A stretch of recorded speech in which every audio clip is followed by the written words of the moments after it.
அன்னை தகவல் சேனலில் இன்றைக்கி என்ன பார்க்க போகிறோம் அப்படின்னா, railway requirement board RRB railway ஆட்சேர்ப்பு வாரியத்தில் பணி அப்படின்னு சொல்லியிருக்காங்க.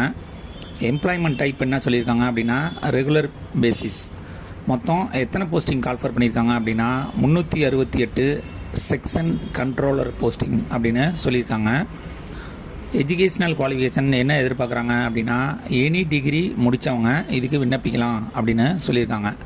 வயது வரம்பு 14/10/2025 அன்னைக்கு 20லேருந்து 33 வயசு இருக்கிறவங்க இதுக்கு விண்ணப்பிக்கலாம் அப்படின்னு சொல்லியிருக்காங்க. ஏஜ் ரிலாக்ஸேஷன் யார் யாருக்கெல்லாம் கொடுத்துருக்காங்க அப்படின்னா, SC/ST கேண்டிடேட்டாக இருந்தாங்க அப்படின்னா அவங்களுக்கு 5 இயர்ஸ் ஏஜ் ரிலாக்ஸேஷன் கொடுத்துருக்காங்க. ஓபிசி கேண்டிடேட்டாக இருந்தாங்க அப்படின்னா அவங்களுக்கு 3 இயர்ஸ் ஏஜ் ரிலாக்ஸேஷன் கொடுத்துருக்காங்க. ஃபிசிக்கலி சேலஞ்சு ஜென்ரல் மற்றும் எக்கனாமிக்கலி வீக்கர் செக்ஷனாக இருந்தாங்க அப்படின்னா அவங்களுக்கு 10 வருஷம் ஏஜ் ரிலாக்ஸேஷன் கொடுத்துருக்காங்க.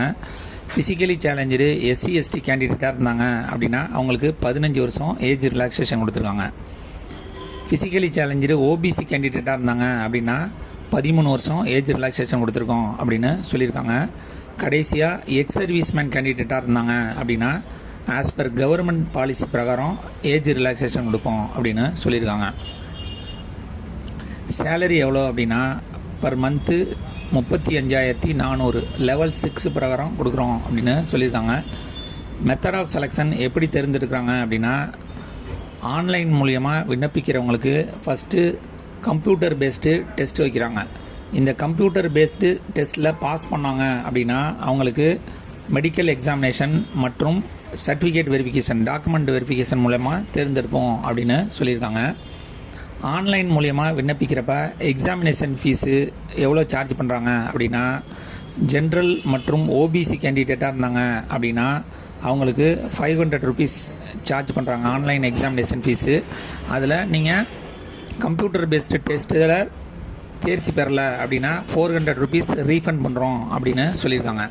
அதனால் இந்த எக்ஸாமுக்கு அப்ளை பண்ண போகிறவங்க உங்களுடைய educational certificate, Aadhaar card, mail ID, cell number, இதோட உங்களுடைய பேங்க் பாஸ்புக்கையும் எடுத்துகிட்டு போயிடுங்க.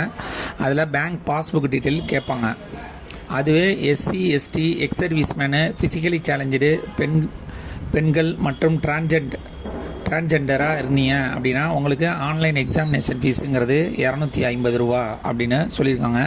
இதுவும் செகண்ட் ஸ்டேஜ் போகல அப்படின்னா ரீஃபண்டபுள் அப்படின்னு சொல்லியிருக்காங்க. ஆன்லைன் மூலியமாக விண்ணப்பிக்க கடைசி நாள் 14/10/2025 இரவு 11:59 நேரம் அப்படின்னு சொல்லியிருக்காங்க. டிஸ்கிரிப்ஷனில் லிங்க்கு கொடுத்துருக்கேன். விண்ணப்பிக்க போகிறவங்க உங்களுடைய டச் செல்லு எடுத்துகிட்டு போங்க. ஏன் அப்படின்னா இதில் லைவ் ஃபோட்டோ அல்லது உங்களுடைய செல்ஃபோன் மூலமாக செல்ஃபி ஃபோட்டோ அப்லோட் பண்ணுற மாதிரி இருக்கும். அதனால் டச் செல்லு எடுத்துகிட்டு போயிடுங்க. டிஸ்கிரிப்ஷனில் லிங்க் கொடுத்துருங்க. விண்ணப்பித்து வெற்றி பெற்று பணியில் சேருக. நன்றி, வணக்கம்.